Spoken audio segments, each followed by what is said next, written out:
Bonjour! Aujourd'hui, l'information est sur comment organiser son classroom. Alors, tout d'abord, je vous invite à vous questionner sur l'apparence de votre classroom. Qu'est-ce que vous voulez y retrouver? En fait, on sait que le classroom est divisé en différents onglets. Ici en haut, le flux, les travaux et devoirs, les participants et les notes. Alors, quand vous allez dans Travaux et devoirs, ici, il y a différentes façons dont vous pourriez organiser votre classroom.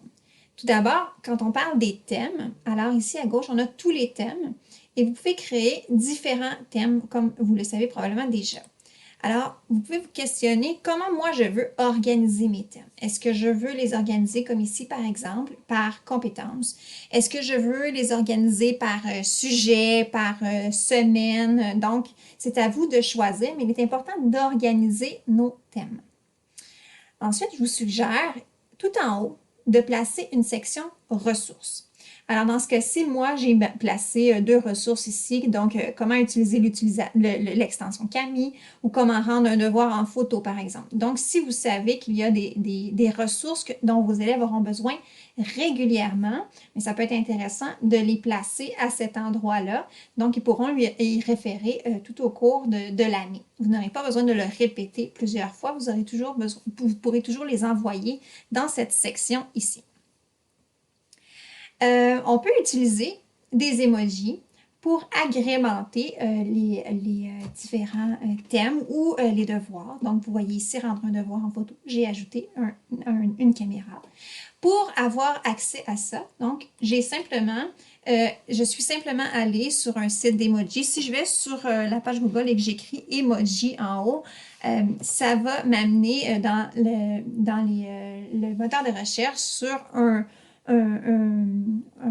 site d'emoji, donc ici Get Emoji ou Emoji Copy, et ensuite vous pouvez simplement aller copier les emojis qui font votre affaire, donc un copy and paste, et que vous allez venir placer tout simplement dans le texte.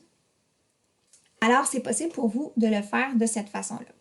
Vous pourriez utiliser ces emojis-là, par exemple, pour toujours pour que l'élève puisse s'y repérer facilement. Vous pourriez aussi les utiliser à l'intérieur du texte pour agrémenter votre texte et attirer l'attention de l'élève.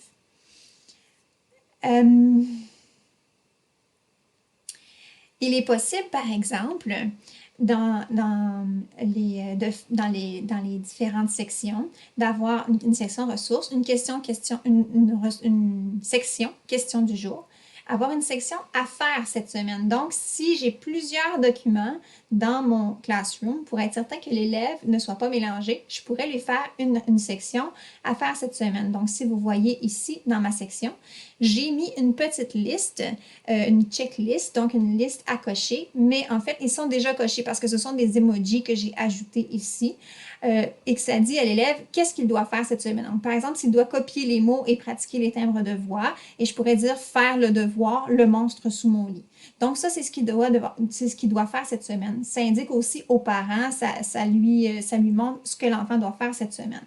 Alors, c'est plus facile de s'y retrouver. La semaine d'après, je peux tout simplement le supprimer ou je peux les mettre dans un ordre différent. Comme par exemple, ici, je pourrais venir changer l'ordre pour les mettre dans un ordre chronologique. J'ai ajouté la date ici afin qu'on puisse s'y retrouver facilement puisque c'est la question du jour. Vous voyez qu'ici, je n'ai pas mis de date parce que l'élève va pouvoir s'y retrouver parmi les différents devoirs qui ont été proposés. À l'intérieur, vous avez différents types de devoirs que vous pouvez proposer à l'élève.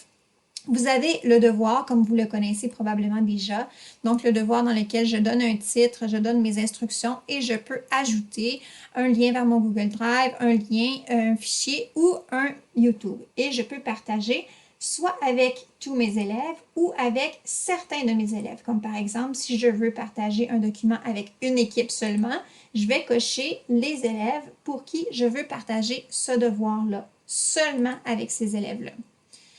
Ça, c'est si je veux faire un devoir. Mais on peut créer un questionnaire comme avec un form, mais c'est intéressant aussi d'utiliser la question. On oublie parfois qu'on pourrait utiliser ça, donc comme pour la question du jour, ou si je veux lier un document, par exemple, si je veux mettre un YouTube, donc par exemple ici j'ai choisi le spectacle de marionnettes qui est là, je copie l'adresse Je viens mettre l'URL ici. Et là, ça me met ici, je demande comme question, quel est le type où je pose une question. Donc, est-ce que c'est de la marionnette à vue, de marionnette, bon. Et ici, la réponse, soit un choix multiple ou une réponse courte. Je pose ma question et quand je vais publier la question, en fait, l'élève va devoir me répondre par une seule question. Alors, je vais le mettre dans question du jour ou j'aurais pu le mettre tout de suite tantôt dans le bon thème. Je le supprime pour le moment, mais ça nous permet de poser une petite question très rapide. On peut lui demander comment il se sent aujourd'hui, mais on peut lui demander quel est son compositeur préféré, on peut lui demander différentes choses. En ce qui concerne le flux, c'est important de régler nos notifications ici dans la roue.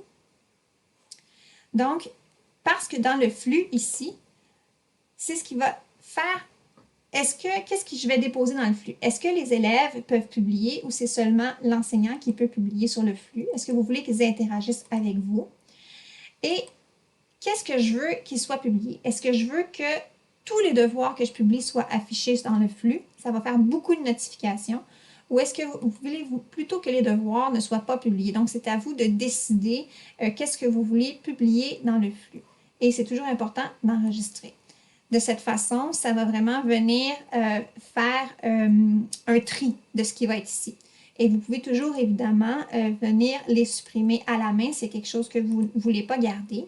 Alors, à ce moment-là, comme il n'y a pas grand-chose ici, bien, ça va être possible pour vous de faire une annonce à votre classe. Donc, par exemple, une annonce à tous vos élèves et de leur dire « N'oublie pas d'apporter le rouleau ». Donc, par exemple, si vous leur avez demandé un rouleau, vous pouvez même ajouter une image et vous pouvez dire, par exemple, que c'était seulement l'équipe 1 qui devait apporter le rouleau. Vous sélectionnez seulement les élèves de l'équipe 1 et vous publiez. Donc, seulement les élèves de l'équipe 1 vont recevoir ce message ou, par exemple, tous vos élèves. C'est un message qui est sur le flux. Si vos élèves ont l'application Classroom, ils vont recevoir une notification dans leur téléphone. Sinon, eh bien, ça va être sur le flux quand ils vont ouvrir.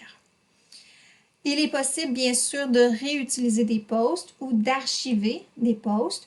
Donc, c'est une autre façon de rendre plus efficace l'utilisation. Donc, en utilisant ici de réutiliser un post. Donc, je peux réutiliser soit de la même classe ou d'une autre classe. Alors, disons que j'ai fait un devoir, j'ai fait un quiz dans une autre classe et je voudrais le réutiliser dans cette classe-ci. Alors, c'est ce que je peux faire.